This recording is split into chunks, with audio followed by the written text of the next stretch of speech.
কথাগুলো বলতে বলতে মেঝেতে শরীরে ভারসাম্য ছেড়ে দিয়ে হাউমাউ করে কেঁদে ওঠেন বৃদ্ধ। সবাই অবাক নয়নে তাকিয়ে ওনাকে দেখে। এক মৃত স্ত্রীর জন্য শেষ বয়সে এসে এক বৃদ্ধ পুরুষের হাহাকার দেখে পুরুষের অপ্রকাশিত শুদ্ধ ভালোবাসা। বড় যাকে একটি নির্দিষ্ট সময় ধরে গোপনে সহ্য করতে না পারা শাহানা করবীও নীরবে বসে আছেন বিছানার দুধারে। চোখের কানে তাদের বাষ্প হয়ে জমে আছে অশ্রুজল।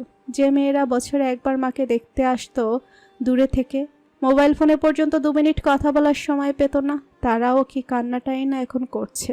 তৈমুর নীরবে নিভৃতে দরজার কাছে দাঁড়িয়ে সেসব দেখে। আদতে কি অনুভূতি তার প্রকাশ করা উচিত বুঝতে পারে না। এই মুহূর্ত থেকে মস্তিষ্ক যেন তার কাজ করছে না, ভুলে বসেছে সকল কিছু। উৎমে এসে ঠিক তার পাশটাতেই দাঁড়িয়েছে। জীবনে প্রথম কি কোনো মরদেহ দেখছে? না, ছোটবেলায় আরো একটি লাশ একবার দেখেছিল, তা হলো নিজের নানির লাশ। তবে স্পষ্ট সেসব মনে পড়ে না উৎমির। নানি যখন মারা গিয়েছিলেন তখন বয়স তার সবে 8। বলতে গেলে বুঝ হওয়ার পর এটাই তার দেখা প্রথম কোনো লাশ। যেই লাশের অধিকারী ভদ্রমহিলার সঙ্গে বিয়ের পর থেকে এক বাড়িতে বাস করছে সে। এমনকি গতকাল যেবার ঘরে যাওয়ার আগেও দেখা করে এসেছিল ওনার সঙ্গে। অথচ কে জানতো যে ওটাই তাদের শেষ দেখা, শেষ কথা ছিল। সন্তর্পণে নিঃশ্বাস ফেলে সেদিকে নিষ্পলক দৃষ্টিতে কিছুক্ষণ তাকিয়ে থাকে উৎমি। বুক ভার হয় তার, দৃষ্টি হয় ঘোলাটে। সেই ঘোলাটে দৃষ্টি দিয়েই অবাক হয়ে দেখে মৃত স্ত্রীর জন্য কাঁদতে থাকা, কঠোর শক্তপোক্ত মুখ ভার করে থাকা লোকটিকে। দেখে মৃত মায়ের জন্য মেয়েদের চোখের পানি। কষ্টে ভেতরটা যেন ছারখার হয়ে যাচ্ছে তার। হঠাৎ করে উৎমি অনুভব করে সারা শরীর তার ব্যথায় টনটন করছে। অবশ হয়ে আসছে পা জোড়া। কোনো মতে দরজার সাথে হেলান দিয়ে নিজেকে সামলানোর চেষ্টা চালায়। নিচ থেকে ডাক আসতেই সেখানে আর দাঁড়ায় না তৈমুর। ঘরের মধ্যে সেখান থেকে প্রস্থান করে, অথচ পাশে দাঁড়ানো স্ত্রীকে একবারের জন্য খেয়াল করেনি। সমস্ত অন্ধকার বিলীন হয়ে ধরণীতে ফুটে ওঠে 90 দিনের আলো। পূব আকাশে সূর্য উদিত হতে রোজকার মতো অন্তরিক্ষ জুড়ে বিচরণ করতে করতে ডেকে ওঠে এক ঝাঁক পাখি। বাগানের গোলাপ গাছটির বাসি ফুল ঝরে পড়ে, তাতে ফুটে উঠেছে নতুন নতুন বেশ কতক ফুল। বাড়িতে প্রবেশকালে মানুষ মন্ত্রমুগ্ধ হয়ে দেখে শুধু সেই সদ্য ফোটা ফুলগুলোকে, অথচ কারো একবারের জন্য দৃষ্টি যায় না অনাদরে পড়ে থাকা বাসি ফুলের দিকে। কষ্ট হয় না তাদের জন্য। জয়নবও সেই ভোরের আলো ফোটার সাথে সাথে গাছ থেকে ঝরে পড়া বাসি গোলাপ ফুল, যার আয়ু ফুরিয়েছে, যে ফিরে গিয়েছে নিজের আসল ঠিকানায়। দুনিয়া তো শুধুই একটি ঠুনকো খেলাঘর, যেথায় মানুষ আসে, জীবন নিয়ে খেলা করে, পাপ পুণ্যের বেড়াচালায় আবদ্ধ হয়ে ফিরে যায় আবারও রবের নিকট। মসজিদের মাইকের মাধ্যমে জয়নবের মৃত্যুর খবর আজ 4 দেয়ালের ভেতরে চাপা পড়ে থাকলো না। পাড়া প্রতিবেশীরা জেনে গেল সেই খবর। বিলম্ব না করে ছাকে ছাকে বাড়িতে ভিড় জমালো তারা, শুধু শেষবারের মতো এক নজর ভদ্রমহিলাকে দেখার উদ্দেশ্যে। আত্মীয় স্বজনেরাও শোক সংবাদ জেনে গেল বাড়ির সদস্যদের ফোন কলের মাধ্যমে। সময় গড়ালো। সর্বপ্রথম বাড়িতে এসে উপস্থিত হলো ছোট কন্যা রেণুকা। এক দৌড়ে ছুটে এসে মায়ের লাশের উপর মাথা টুকে বসে পড়ল সে। চিৎকার করে কাঁদতে কাঁদতে নিজেকে দোষারোপ করে বলতে লাগলো, হায় আল্লাহ, কেন আমি আমার অসুস্থ মাকে ফেলে বিকেলে চলে গেলাম? কেন গেলাম? কাল এভাবে চলে গেলে কি আজ মায়ের মরা মুখ এসে দেখতে হতো আমায়? ও আল্লাহ, আমার মায়ের বদলে আমায় কেন নিয়ে গেলে না তুমি? কাঁদতে কাঁদতে বেচারির হিসকে ওঠা শুরু হলো। বাকি বোনেরা তাকে সামলানোর আপ্রাণ চেষ্টা চালাচ্ছে। তার মধ্য থেকেই এক বয়স্ক মহিলা সান্ত্বনা দেওয়ার ভঙ্গিতে বলে উঠলেন, আল্লাহর মাল আল্লাহ লইয়া গেছে, কান্দিস না রে রেণু। মরা মানুষের পাশে বৈশা কানতে নাই, আত্মাই কষ্ট পাইব। মানুষ কি চিরকাল বাইসা থাকে? দোয়া দরুদ পর, গিয়া কোরআন পর। কোনো কথাই আর রেণুকা শ্রবণালী পর্যন্ত পৌঁছালো না। যত বয়স্ক হোক না কেন, মা তো মাই হয়। বাবা মায়ের মৃত্যুতে কি কোনো আদর্শ সন্তান শান্ত থাকতে পারে? তবে সেই কথাটাই কাজ দিল। বড় বোন বুশরা আলমারিতে রাখা মায়ের কোরআন শরীফ নিয়ে চলে গেল পাশের ঘরে। তারপর অজু করে শুরু করলো কোরআন পাঠ। বাড়ির পুরুষরা চলে গেল জানাজা কাফন দাফনের ব্যবস্থা করতে। তৈমুর এহসানকে সঙ্গে নিয়ে গেল কবর খোদাইয়ের জন্য মানুষ ঠিক করতে। তুরাগার বুশরার স্বামী গিয়েছে লাশের জন্য শেষ বাজার করতে, আর বাকিরা গিয়েছে মসজিদ থেকে খাটিয়ে আনতে। আকাশ ভীষণ মেঘলা। ক্ষণে ক্ষণে গুড়ুম গুড়ুম শব্দে ডেকে উঠে জানান দিচ্ছে বৃষ্টির আগমনের সংবাদ। ধূসর মেঘদলের ভিড়ে চাপা পড়ে গিয়েছে শুভ্র মেঘদল। দুপুর গড়িয়ে তখন বিকেল হয়েছে। শেষ গোসল শেষে সাদা কাফনে জড়িয়ে খাটিয়ায় করে জানাজা পড়তে নিয়ে যাওয়া হয়েছে জয়নবের প্রাণহীন দেহ। চারদিকে আগরবাতি আর গোলাপ জলের ঘ্রাণ ছড়িয়েছে। প্রতিবেশীরা রান্না করে সকলের জন্য দলে দলে দিয়ে গিয়েছে দুপুর আর রাতের খাবার। জেবাসুচি দুজনেই রন্ধনশালায় হাতে হাতে কাজ করছে। উৎমি নীরবে একপাশে একটি চেয়ারে বসে বিমূঢ় দৃষ্টিতে তাকিয়ে আছে মেঝেতে। জয়নবের মৃতদেহ নিয়ে পুরুষেরা বেরিয়ে যেতেই সেই যে এখানে এসে ঘাপটি মেরে এসে বসেছে আর তার নড়চড় নেই। তিথি আসি উকি দিল রন্ধনশালায়, গলা ছেড়ে বলল, খাবার বেড়ে ফেলেছো? ননদের কথা একবার সেদিকে তাকায় জেবা। 8 নম্বর প্লেটে ভাত বাড়তে বাড়তে উত্তর দেয়, হ্যাঁ, আমরা বড়রা না খেয়ে থাকতে পারলেও বাচ্চারা তো আর পারবে না, তাই ওদের জন্যই বাড়ছি। আর আম্মা, ওনার তো দুপুরে খাবার পর ঔষধ আছে, অনিয়মিত হয়ে গেলে পরে আবার সমস্যা দেখা দিবে। ওদিকে বড় চাচাকে সেই দুপুরে দেখে এলাম, সকাল থেকে না খাওয়া। চাচির শোকে শরীর যেন ছেড়ে দিয়েছে ওনার। আম্মা, বড় চাচা, ছোট চাচা, চাচি ওনাদের সবার জন্যই খাবার বেড়ে রেখেছি। আপনি বরং মিলি আর আম্মারটা নিয়ে যান। বড় চাচা ওদের সঙ্গে জানাজা পড়ে ফিরলে ঝুমুর আপার কাছে ওনার খাবারটা দিয়ে দিব, উনি না হয় খাইয়ে দিবেন। সন্তুষ্ট হয়ে মাথা নাড়ায় তিথিয়া। আর চোখে ছোট ভাইয়ের বউকে একবার দেখে তাদের খাবার ট্রে করে নিয়ে প্রস্থান করে।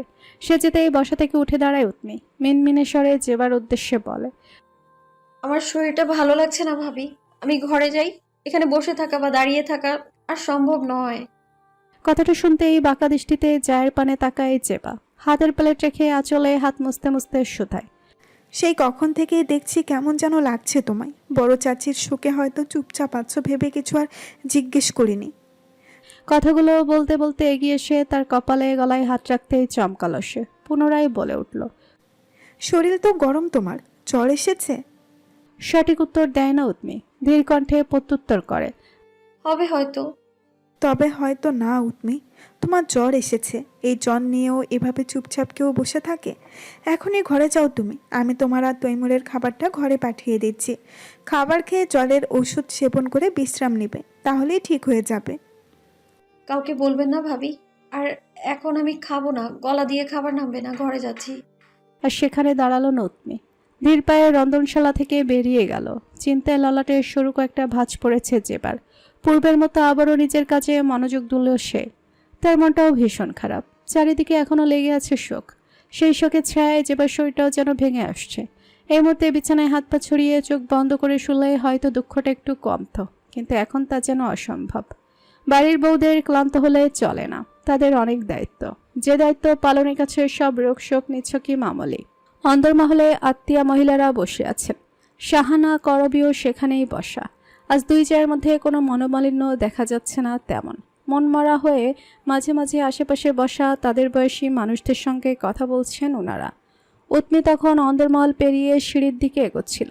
মাথাটা প্রচণ্ড ব্যথা করছে, তাই কোনোদিকে আজ আর তার খেয়াল নেই। উপস্থিত সকলেরই তাকে নজরে পড়ল। একজন বয়স্কা উঁচু কণ্ঠস্বরে শোধালেন, ওই মেয়েটাকে দেখে তো বিবাহিতা মনে হচ্ছে, কার বউ? কার আবার? আমাদের তৈমুরের বউ। আপনাকে না ফোনে বললাম, ভুলে গিয়েছেন আপা? ভদ্রমহিলা হচ্ছেন বশিরউদ্দিনের আপন চাচাতো ভাইয়ের বউ। কথাটা মনে করার জন্য কয়েক সেকেন্ড সময় নিলেন তিনি। মনে পড়তেই চিকচিক করে উঠল মুখশ্রী। বললেন, হ্যাঁ হ্যাঁ, মনে পড়েছে, কিন্তু সামনাসামনি দেখিনি তো, তাই আর কি চিনতে পারিনি। তা মেজো ভাবি ছেলের বউ কি আপনার পোয়াতে নাকি? হাঁটা চলা তেমন সুবিধার লাগছে না, দেখে তো পোয়াতেই মনে হচ্ছে। শাহানা পুত্রবধূর পানে তাকালেন। ততক্ষণে উৎমি বেশ কয়েক ধাপ সিঁড়ির ঘর পেরিয়ে উপরে উঠেছে। সেদিক থেকে দৃষ্টি ঘুরিয়ে দীর্ঘশ্বাস ফেলে উত্তরে বললেন, না না, পোয়াতি হইতে যাব কেন? সেই কপাল আর আমার আছে। সুখবর এলে জানতে পারবে তোমরা, বাড়িতে একজন মারা গেছে। তারপরেও কি আর স্বাভাবিক হতে পারে? তাই হয়তো। কথাটা আর এগোলো না, ওখানেই চাপা পড়ে গেল। অন্য কোনো সময় হলে হয়তো শাহানা কথাটাকে এগিয়ে নিয়ে পুত্রবধূর নামে নিন্দে করতেন, কিন্তু এই মুহূর্তে তেমন কিছু করার মানসিকতায় ওনার হলো না। জয়নবের দাফন কার্য সম্পন্ন হয়েছে। স্ত্রী কবরের পাশে বসে কাঁদতে কাঁদতে অসুস্থ হয়ে পড়েছেন বশিরউদ্দিন। তৈমুর তোরাগ আর ওনার মেয়ের জামাইরা মিলে অতি কষ্টে যেন বাড়ি পর্যন্ত ওনাকে নিয়ে পৌঁছেছে। চাচাকে একেবারে বিছানায় শুয়ে দিয়ে নিজের ঘরে প্রবেশ করলো তৈমুর। বিছানায় এলোমেলোভাবে উবু হয়ে শুয়ে থাকে স্ত্রীকে দেখে হৃদয় তার কুঞ্চিত হলো, তবে বিছানার দিকে এগোলো না সে। পরিধেয় পাঞ্জাবির হাতায় এখনো লেগে আছে মাটি, শরীরে গোলাপ জলের তীব্র গন্ধ। তাই নিঃশব্দে দরজা আটকে আলমারি থেকে নিজের পোশাক বের করে বাথরুমে প্রবেশ করলো তৈমুর। উৎমের আশেপাশে কোনো খেয়াল নেই। সময়ের সঙ্গে সঙ্গে শরীরের ব্যথা, মাথা ব্যথা, জ্বরের তীব্রতা তার বেড়ে চলেছে। মিনিট 10 বাদে তৈমুর ভেজা চুলে বেরিয়ে এলো, সোজা বিছানায় এসে বসলো। স্ত্রীর চুলের ভাঁজে হাত রেখে ডাকলো, ও তুমি ঘুমিয়ে পড়লেন? না, কি হয়েছে? এই অসময়ে এইভাবে শুয়ে আছেন যে? কিছু না। বলে কোনো মতে শোয়া থেকে উঠে বসলো সে। তৈমুর গাঢ় দৃষ্টি নিক্ষেপ করে কিছুক্ষণ তাকিয়ে রইল স্ত্রীর ওই শুকিয়ে যাওয়া মুখপানে। চোখে মুখে তার বেদনার ছাপ, মোলায়েম ঠোঁট দুটো লাল টকটকে বর্ণ ধারণ করেছে। ফর্সা গালায় কামড়ের দাগ সুস্পষ্ট।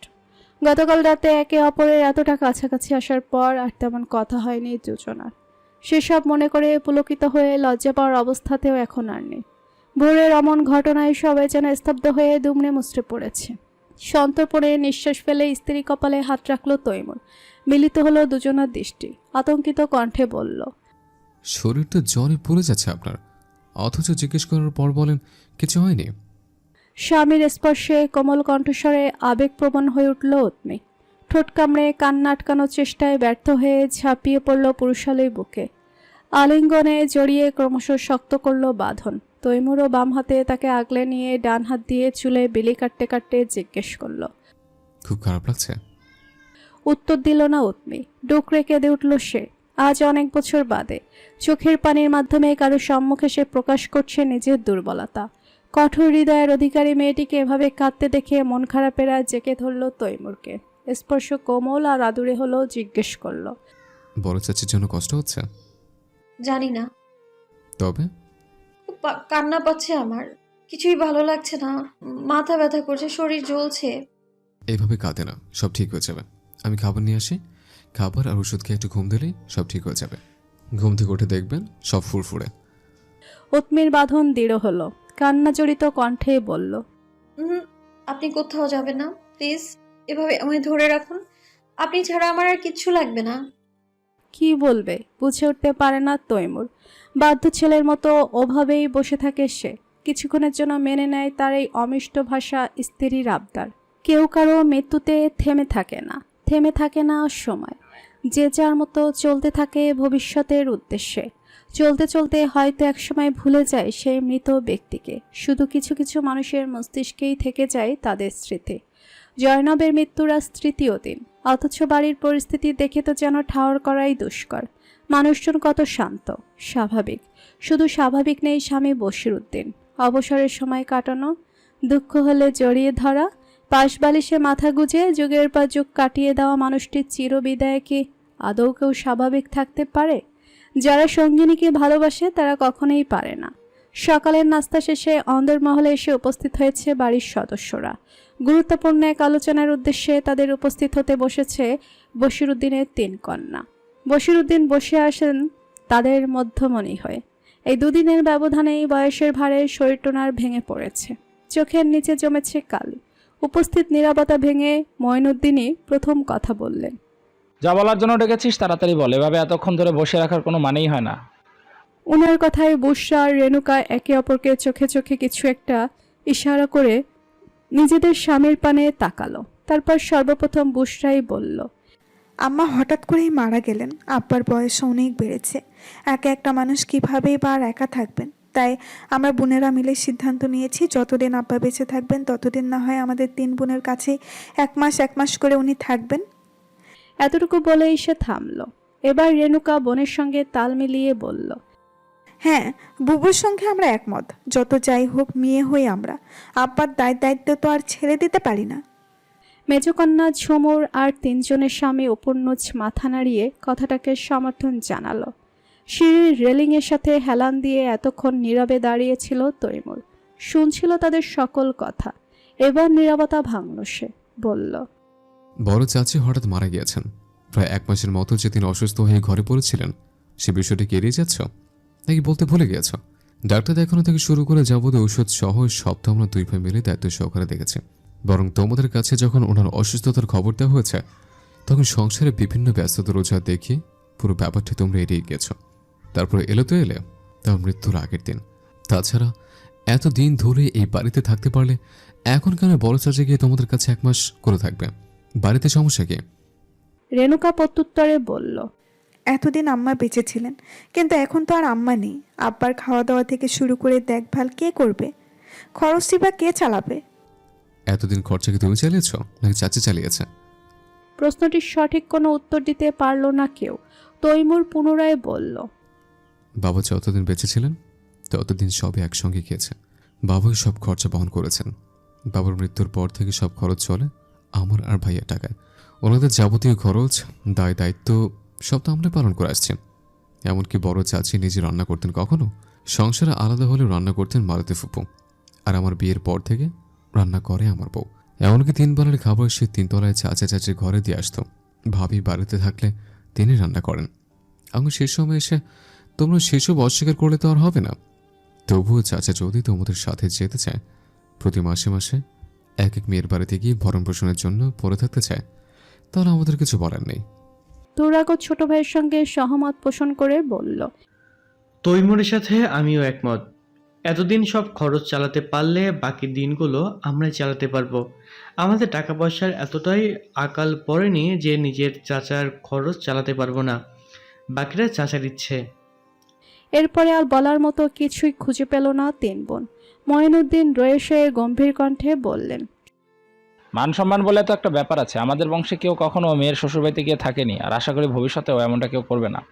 সবার বিভিন্ন মতামতের পর এবার আর চুপচাপ বসে থাকতে পারলেন না বশিরউদ্দিন। মেয়েদের উদ্দেশ্যে বললেন, আমার লইয়া তগো ভাবতে হইব না। বাস মুইবার কয়দিন, বয়স তো কম হইল না। যতদিন বাঁচি ততদিন এখানেই থাকবো। এই বাড়িতেও কোথাও আমি যাবো না। বাবার কথায় বিরক্ত হলো রেণুকা, যা তার কণ্ঠস্বরে স্পষ্ট ফুটে উঠল। কি যে বলেন না আব্বা। যাই হোক, আমরা একটা সিদ্ধান্ত নিয়েছি। আপনার বয়স হয়েছে, কখন কি হয়ে যায় আল্লাহ ভালো জানেন। তাই আমরা চাইছি এই বাড়ির যতটুকু অংশ আপনার নামে আছে তা আমাদের 3 বোনের মধ্যে ভাগ করে দিন। আপনার জামাইয়ের পরিচয় উকিল আছে, তার সঙ্গে আমরা কথাও বলেছি। যা করার এক্ষুনি করতে হবে, নইলে আপনার অবর্তমানে আবার সম্পত্তি নিয়ে ঝামেলা হতে পারে। এবার সকলের সামনে সবটা সুস্পষ্ট। সম্পত্তি পাওয়ার আশায় তবে বাবার প্রতি হঠাৎ করে এদের এত দরদ উতলে পড়ছিল। বশিরউদ্দিনও তাদের কথায় হতবাক হয়ে গেলেন। শাহানা মাথার ঘোমটা আর একটু টেনে বলে উঠলেন, ঝুমুর কথার মাঝখানেই বলে উঠল, কে বহিরাগত?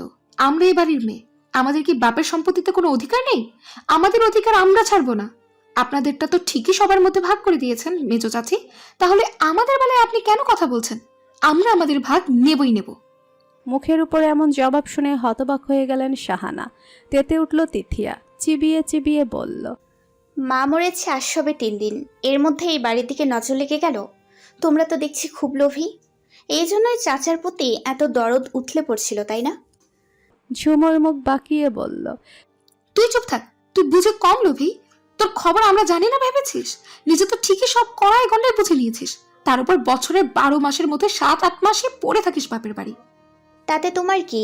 নিলে আমি আমার বাবারটা নিয়েছি, কিন্তু তোমাদের বাবার কি কিছু আছে? এই বাড়ি আমার বাবার টাকার করা।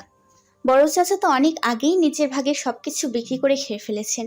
শুধু দাদির কথায় বাধ্য হয়ে আমাদের বাবা ওই 3 তলা বড় চাচাকে দিয়েছিলেন থাকার জন্য, তাতেই তা তোমাদের হয়ে গেল। স্বামী স্ত্রীর মতামতকে পূর্ণ সমর্থন করে বলল, একদম। তাছাড়া আপনারা ওই 3 তলার ভাগ নিয়েই বা কি করবেন? 3 তলায় যেতে হলে তো সেই আমার শ্বশুরের গেট দিয়েই ঢুকে 1 তলা 2 তলা পেরিয়ে তারপর 3 তলায় যেতে হবে। স্বামীর বুদ্ধিমত্তায় মুগ্ধ হলো তিথিয়া। মুখে ফুটে উঠল বিজয়ের হাসি। রাজীব তৎক্ষণাৎ বলে উঠল, আমাদেরটা আমরা বিক্রি করে দিব নাকি রেখে দিব সেটা আমাদের ব্যাপার। আপনি মাঝখানে কথা বলার কে? চুপসে গেল শামীম। অপমানে থমথমে হয়ে গেল তার মুখশ্রী। তবে থামল না তিথিয়া। চোখের সামনে স্বামীর অপমান কিছুতেই মেনে নেওয়া যায় না। এক কথা থেকে শুরু হলো আর এক কথা। ধীরে ধীরে কথা বাড়ল। উপস্থিত বাকিরা যেন অতিষ্ঠ হয়ে গেল এই ঝামেলায়। নীরব বশিরউদ্দিন এবার ধমকে উঠলেন, থাম তোরা। সামান্য সম্পত্তির লাইগা নিজের মধ্যে ঝগড়া করতে লজ্জা করে না? ওনার এক ধমকেই থেমে গেল হট্টগোল। সবার দৃষ্টি গিয়ে পড়ল ওনার উপর। উনি গম্ভীর কণ্ঠে বললেন, তিতি ভুল কিছু হয় নাই, এই ফুলগঞ্জ তো ওইদের নিজের হয়, পরিশ্রম করে টাকা কামাই এই বাড়ি বানাইছে, কিন্তু আমি আমার এত লম্বা জীবনে কিছু করতে পারি নাই, বরং বাপ মা ভাইগো উপরে সারা জীবনে বোঝা হইয়াই কাটাইছি। বাপের কাছ থেকে যা পাওনা ছিলাম তার অর্ধেক বেচা শেষ করছি, এমনকি বাপের ভিটা বাড়িতে ভাইগো পাওনা ভাগও একসময় বেচা দিছিলাম, যার লেগে আব্বাই আমার উপর অনেক বেজারা ছিলেন, কিন্তু আম্মায় তো পারে নাই। এই বাড়ির কাম শেষে যখন সবাই এই বাড়িতে উঠলাম, তখন আম্মায় তৌহিদের অনেক বুঝাইয়া 3 তলা আমার নামে লেখাইয়া নিলেন। আমগন তো হেই আমার একটু ভালোবাসতো, আমার কোনো কথা ফালাইতে পারতো না বললে আর না করতে পারে নাই। বাকি জায়গাটুকু জমি আছিল, এগুলা তখন 3 বোনের বিয়াতে বেচা দিছিলাম। এখন আইয়া ভাগ চাইলে তো আর হইব না, বিয়ার পর মাইয়ারা পরই আছে, তখন আমি ওই 3 তলা লেখা দিয়া এই বাড়িতে আর ঝামেলা বাড়াইতে আমি চাই না। বাবার কথা মোটেও পছন্দ হলো না মেয়েদের। রাগে ফুঁসে উঠল তারা। বোনেদের মধ্যে রেণুকাই একটু ঝগড়ুটে, সেই বলল, এটা কেমন কথা আব্বা? কে কী করলো না করলে সেসব আমরা শুনতে চাই না। 3 তলা আপনার নামে আছে মানে ওই 3 তলা আপনার।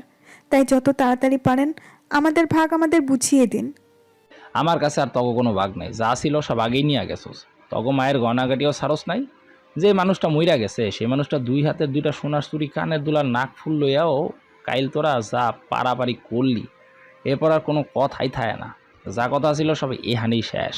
ওই 3 তলা আমি মেজো বইয়ের নামে কাগজে কলমে লেখা দিব, এরপর যারে দেওয়ার দিব। তোরা না ওইলা আর চইলা যাবি শুনলাম, জাগা আমি মরার আগ পর্যন্ত এ বাড়ি তার আইবি না তোরা। আমি মরলে আইয়া আমারে দেখা গেলে যাবি, আর না এলে নাই, কিন্তু তারপরও এনে আর আইবি না। আমি মরার পর এই বাড়ির লগে তগর সব সম্পর্ক শেষ। কথাগুলো বলা শেষ করে আর বসলেন না বশিরউদ্দিন। উঠে দাঁড়ালেন। একবার তোরাক তো আরেকবার তৈমুরের দিকে তাকিয়ে বললেন, কাল ভালো দেখা বাড়িতে উকিল লই আইবি, এটা আমার আদেশ। এই সম্পদের ভার আমি আর লইতে পারতাছি না, যত তাড়াতাড়ি সম্ভব এই ভার থেকে আমি মুক্তি চাই। তারপর আর কোনো দিকে না তাকিয়ে তিনি আস্তে আস্তে সিঁড়ি ভেঙে চলে গেলেন নিজের ঘরের উদ্দেশ্যে। মঈনুদ্দিনও উঠে দাঁড়ালেন, বললেন, বড় ভাইজানের সঙ্গে আমি একমত। ভিটা বাড়ির ভেতরে বাড়ির ছেলে ব্যতীত অন্যদের মধ্যে ভাগ বাটোয়ারা করা উচিত নয়, এতে পরবর্তীতে ঝামেলা সৃষ্টি হয়। আমার পরিচিত একজন উকিল রয়েছে, আমি না হয় তাকে কাল আসতে বলবো। যা কথা সে এলেই না হয় হবে, ঈদের আগে ঝামেলা মিটে গেলেই ভালো হয়। অন্দরমহলে শুরু হওয়া প্রসঙ্গ অন্দরমহলেই সমাপ্ত হলো। যে যার মতো চলে গেল নিজেদের ঘরে। বুশরা, ঝুমুর, রেণুকা ও স্বামী সন্তান নিয়ে ঘরে গেল। আজই তারা চলে যাবে নিজেদের বাড়িতে। সবাই চলে গেল, সেখানে শুধু রয়ে গেল তুরাক, তৈমুর আর তাদের স্ত্রীরা। যদিও বা এই পারিবারিক বৈঠকে তাদের কোনো ইচ্ছেই ছিল না উৎমির, কিন্তু জেবা জোর করে তাকে এখানে এনে দাঁড় করিয়ে রেখেছে। জেবার মতে বিয়ের পর থেকে স্বামীর বাড়ি হচ্ছে মেয়েদের নিজস্ব বাড়ি, তাই এ বাড়ির একজন সদস্য হিসেবে সব কিছুতেই তাদের থাকার পূর্ণ অধিকার রয়েছে। জেবা আশেপাশে একবার ভালো করে দেখায় নিল, এগিয়ে এসে একটা সোফায় বসলো, তারপর কণ্ঠ নিচু করে বলল, আপা, দুলাভাইয়ের মতিগতিও কিন্তু সুবিধার ঠেকছে না। শুরু থেকেই এই বাড়ির প্রতি তাদেরও লোভ কম নয়। দেখলে না, যেই বড় চাচা আম্মার নামে 3 তলা লিখে দিবেন, শুনলো সেই ওনার মুখে কত হাসি। তৈমুরের ললাটে ভাঁজ পড়ল। সরু দৃষ্টিতে তাকিয়ে অস্ফুট স্বরে বলল, তো তো আবার কি, এই বাড়ির ভেতরে চাচার মেয়ে হোক কিংবা আপা, কাউকেই ঢুকানো যাবে না। তাদের কাছে যাওয়া মানে অন্যের কাছে বিক্রি করে দেওয়া।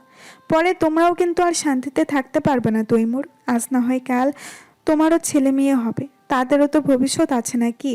এদিকে আমাদের জোহান আছে, আপাকে তো আর তোমাদের বাবা কম কিছু দেয়নি। দুলাভাইয়ের ব্যবসার টাকা, বিয়ের সময় গয়নাগাটি, ফ্ল্যাট থেকে শুরু করে আরও কত কি, হিসাব করে দেখতে পেলে পাওয়ার চেয়েও বেশি নিয়েছে। তাই আর কোনো ছাড় নেই। এখানে আসুক থাকুক, তাতে আমার কোনো সমস্যা নেই, কিন্তু এ বাড়ির ভাগ একদম দিবে না। আম্মার সঙ্গে এ নিয়ে তোমরা কথা বলবে। কোনো ভালো মানুষই দেখানোর প্রয়োজন নেই বলে দিলাম, নইলে পরে এই বাড়ি আর বাড়ি থাকবে না। এমনিতেই এই ধরনের বাড়িতে ডেভেলপারদের নজর থাকে বেশি। তাছাড়া তোমাদের 2 ভাইয়ের মধ্যে ভালো মিলমিশ আছে, আমাদের 2 চায়ের মধ্যেও ভালো সম্পর্ক আছে। এই সম্পর্ক নষ্ট করার সাধ্যই কারো নেই। জেবার কথা ফেলে দেওয়ার মতো নয়। তুরাক সায় জানিয়ে ছোট ভাইয়ের উদ্দেশ্যে বলে, তোর ভাবি কিন্তু ভুল কিছু বলেনি তৈমুর। আম্মা বুবুর প্রতি একটু দুর্বল, তার উপর আমাদের বউদের তো তিনি সহ্যই করতে পারবেন না। তাই কথা বললে আজই বলতে হবে। চাচা চাচির সব খরচ আমরা চালিয়েছি। আম্মার দেখভাল আমরা করি। বিভিন্ন অনুষ্ঠানে আত্মীয়তা রক্ষার্থে উপহার সামগ্রী আমরা দেই। তাহলেই অন্য কেউ কোনো ভাগ নিতে চলে যাবে। সংসার থেকে আলাদা হয়েছি সংসারের অশান্তি কমাতে, তাই বলেছে সারা জীবন আলাদাই থাকবো এমন তো নয়। তৈমুর আর দ্বিমত করল না, দীর্ঘশ্বাস ফেলে বলল, সেদিন সকলের সামনে দুলাভাইয়ের থেকে আমার অপমানজনক কথা শুনে বুঝেছে এরপরও সে ব্যাপারে আর কোনো কথাই থাকে না। কাল উকিল আসুক, আগে দেখি আম্মা কি বলেন, ওনার বিবেক কি বলে, তারপর না হয় আমরা বলবো। আজ আপাতত থাকুক, উকিল এলে তো আর সরাসরি লিখে দেওয়া যাবে না, এর মধ্যে অনেক ঝামেলা আছে। স্বামী এবং দেবরের সুবুদ্ধিতে সন্তুষ্ট হয় জেবা। আরও কিছুক্ষণ কথাবার্তা বলে নিজেদের ঘরে চলে যায় তারা। উৎমি নীরব দর্শকের মতো চুপচাপ সেসব দেখে আর শুনে গেল। এসব সম্পত্তির প্রতি তার কোনো আগ্রহ নেই। বিকেল 5:15। অচেনা এক নাম্বার থেকে ফোন কল আসার পর থেকে রায়হান কবিরের মুখশ্রী থমথমে বেমোর। কেয়া বেগম থেকে শুরু করে রিনিতা এর মধ্যে হাজারটা প্রশ্ন করলেও কোনো উত্তর দেননি তিনি। কলিং বেল বাজার শব্দ হলো। বোয়া গিয়ে দরজা খুলে দিতে ভেতরে প্রবেশ করলো উৎস। ক্লান্ত দেহ নিয়ে সোফায় বসে পিতার উদ্দেশ্যে প্রশ্ন ছুড়ল। কি হলো আবার? হঠাৎ এই অসময়ে বাড়ি ফিরতে বললে যে? কিয়া বেগম ছেলের হাতে ধরিয়ে দিলেন ঠান্ডা পানির গ্লাস। উৎস 2 ঢোকে সেই পানি শেষ করে সকল ক্লান্তি দূর করে উৎসুক দৃষ্টিতে তাকায় পিতার মুখপানে। রায়হান কবির মিনমিনে স্বরে বলেন, ঘন্টা দেড়েক আগে অচেনা এক নাম্বার থেকে ফোন এসেছে। রিসিভ করে জানতে পারি পুলিশের নাম্বার। পুলিশের নাম্বার? কোন থানা? শহরের বাইরে পড়েছে থানাটা। কি বললো? কেন ফোন করেছে? সঙ্গে সঙ্গে উত্তর দেন না রায়হান কবির। কিছুক্ষণ নীরব থাকেন, তারপর বলেন, গত 5 দিন আগে একটা মেয়ের খোঁজ পেয়েছে তারা। হাসপাতালে ভর্তি করিয়ে চিকিৎসা করানোর পর আজ সেই মেয়ের জ্ঞান ফিরেছে। তাকে জিজ্ঞাসাবাদ করার পর জানা গিয়েছে মেয়েটার নাম উষা, আর বাবার পরিচয় হিসেবে তাদের কাছে আমার নাম্বারটা পেয়েছে। পুলিশ বলেছে আজ গিয়ে শনাক্ত করে আসতে। মেয়েটির কন্ডিশন নাকি খুব খারাপ। এতটুকু বলতে গিয়েই কণ্ঠস্বর ভার হয়ে আসে রায়হান কবিরের। ওনার কথা শেষ হতেই ধপাস করে বসে পড়লেন কিয়া বেগম। চোখ জোড়া চিকচিক করে উঠল। ক্রন্দনরত স্বরে বললেন, কি হয়েছে আমার মেয়ের? হাসপাতালে ভর্তি করেছে, জ্ঞান ফিরেছে মানে? আমারও নিয়ে চলো তোমরা। উৎস বসা থেকে উঠে দাঁড়ায়, ঘরের দিকে যেতে যেতে বলে, তুমি তৈরি হয়ে নাও বাবা, আমি শার্টটা বদলে আসি। এখনই আমরা বের হব। মা বাড়িতে থাকুক, রিনের শরীর ভালো না, কখন কি হয়ে যায় তার ঠিক নেই। তার উপর তনিও আছে। আমরা আজ দেখে আসি কি হয়েছে, মা না হয় কাল যাবে। ছেলের কথাই মেনে নিলেন রায়হান কবির। স্ত্রীকে বুঝিয়ে সুঝিয়ে নিজেও গিয়ে তৈরি হয়ে নেন। হাসপাতালের ঝকঝকে সাদা বিছানায় জ্ঞানশূন্য হয়ে পড়ে আছে একটি যুবতী মেয়ে। হাতে পায়ে কপালে তার ব্যান্ডেজ করা। বিছানার পাশে দাঁড়ানো লম্বা একটি স্ট্যান্ডে ঝুলছে স্যালাইন। মুখের উপর অজস্র নখের আঁচড় থেকে শুরু করে বিভিন্ন আঘাতের দাগও স্পষ্ট। সাথে কপালের ব্যান্ডেজের উপর ভেসে আছে ছোপ ছোপ রক্ত। ফর্সা গলায় 5 আঙুলের কালশিটে দাগটাও প্রথম দর্শনেই খুব ভালো করে চোখে পড়ছে। কোমল ঠোঁট দুটোর অবস্থাও একদম বিচ্ছিরি। দেখেই বোঝা যাচ্ছে কেউ জানোয়ারের মতো খুব লেখেছে। মেয়ের এমন করুণ মুমূর্ষ অবস্থা কোশ্মিনকালেও ভাবনাতে আনতে পারেননি যেই পিতা, সেই পিতাই সামনাসামনি এমন বিভৎস রূপ দেখে সেখানেই মূর্ছা গেলেন। তৎক্ষণাৎ ওয়ার্ড বয়কে ডেকে এনে ফাঁকা একটি কেবিনে বাবাকে নিয়ে শুয়ে দেয় উৎস। ডেকে আনে ডাক্তার। জ্ঞানহীন বাবার পানে এক পলক তাকিয়ে দীর্ঘশ্বাস ফেলল উৎস। নিঃশব্দে কেবিন থেকে বাইরে বেরিয়ে এসে বসলো একটি চেয়ারে। আরেকবার যে বোনকে গিয়ে দেখে আসবে সেই সাহসটা তার মধ্যে আর অবশিষ্ট নেই। তাকে বসে থাকতে দেখে এগিয়ে এলেন মধ্যবয়সী ওসি। পাশে এসে বসলেন। ওনার উপস্থিতি টের পেয়ে এক পলক ওনার দিকে তাকিয়ে দৃষ্টি সরিয়ে নিল উৎস। প্রস্তুত ছুড়ল, রেল লাইনের ধারে বস্তাবন্দি করে কেউ ফেলে দিয়ে গিয়েছিল। সর্বপ্রথম কোনো এক টোকাইয়ের নজরে সেই বস্তাটা পড়ে। তারপর সেই ছেলেই বস্তা খুলে অজ্ঞাত মেয়েটিকে দেখতে পায়। আশেপাশের লোক জড়ো করে। এলাকাবাসী প্রথমে ভেবেছিল হয়তো মারা গিয়েছে, তাই তৎক্ষণাৎ তারা আমাদের খবর দেয়। ঘটনাস্থলে গিয়ে দেখি অবস্থা খুবই মর্মান্তিক। পরনে পোশাকের কোনো ছিটে ফোটাও ছিল না। আমাদের মহিলা কনস্টেবল চেক করে নিশ্চিত হন যে মেয়েটি তখনও জীবিত। তাই তারা দেরি না করে নিকটস্থ হাসপাতালে এনে ভর্তি করায়। ওখানে একদিন রেখে পরের দিনই ওখানকার ডাক্তার ট্রান্সফার করে দেন এই বড় হাসপাতালে। এর 3 দিন পর অর্থাৎ গতকাল দুপুরে ওনার জ্ঞান ফিরে। অনেক জিজ্ঞাসাবাদের পর কোনো মতে নাম আর ফোন নাম্বারটা জানতে পেরে আপনাদের আজ খবর দিয়েছি। ওসি থামেন। আশেপাশে দৃষ্টি বলিয়ে ক্ষীণ স্বরে ফের বলেন, মেয়েটিকে একটানা রেপ করা হয়েছে, গ্যাং রেপ। প্রাণে মেরে ফেলার জন্য ভারী বস্তু দিয়ে মাথায় আঘাত করে গলাও টিপা হয়েছিল, কিন্তু আল্লাহর অশেষ রহমতে শেষ পর্যন্ত বেঁচে গিয়েছে। তার চেয়ে বড় কথা, বাড়ির মেয়ে উঠাও আর আপনারা তাকে খোঁজার চেষ্টা পর্যন্ত করেননি। ভয়াবহ কথাগুলো শুনে চমকে উঠল উৎস। কপালে জমা বিন্দু বিন্দু ঘাম আঙুলের সাহায্যে মুছে পড়ল। নিখোঁজের 3 সপ্তাহ চলছে অফিসার। বাড়ি থেকে সবকিছু নিয়ে পালিয়ে এসেছে।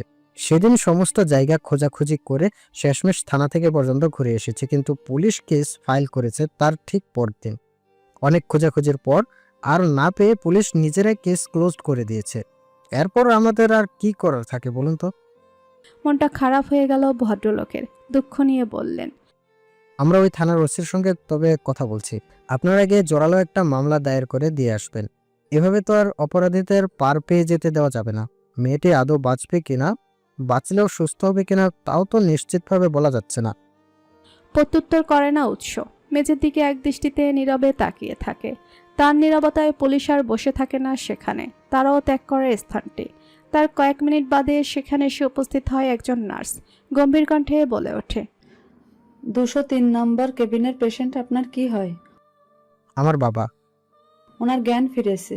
আপনি একবার ডাক্তারের সঙ্গে গিয়ে কথা বলে আসুন। চাইলে আজই ওনাকে বাড়ি নিয়ে যেতে পারবেন। প্রশ্নটি শ্রবণালী পর্যন্ত পৌঁছাতে দ্রুত বসা থেকে উঠে দাঁড়ায় উৎস। উদ্বিগ্ন হয়ে উত্তর দেয়। নিজের কথা শেষে অন্য কেবিনের দিকে চলে গেল নার্সটি। উৎস আর সেখানে দাঁড়ালো না।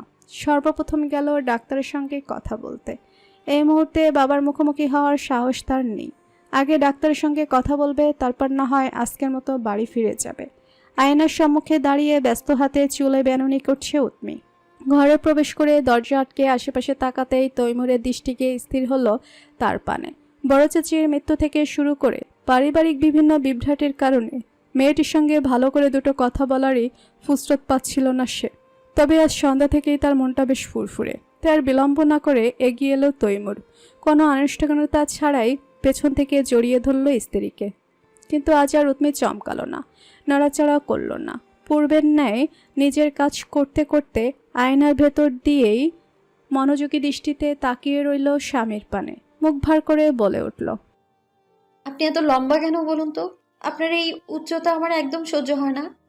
আচমকা স্ত্রীর কাছ থেকে এমন একটি কথা শুনে মুখভঙ্গি বদলে গেল তৈমুরের। কিছুক্ষণ নীরব থেকে প্রস্তুত ছুড়ল, তো আমার হাইট নিয়ে ইদানিং আপনার একটু বেশি আফসোস হচ্ছে মনে হয়। হওয়ার কথা নয়, একবার ভালো করে তাকিয়ে দেখুন তো।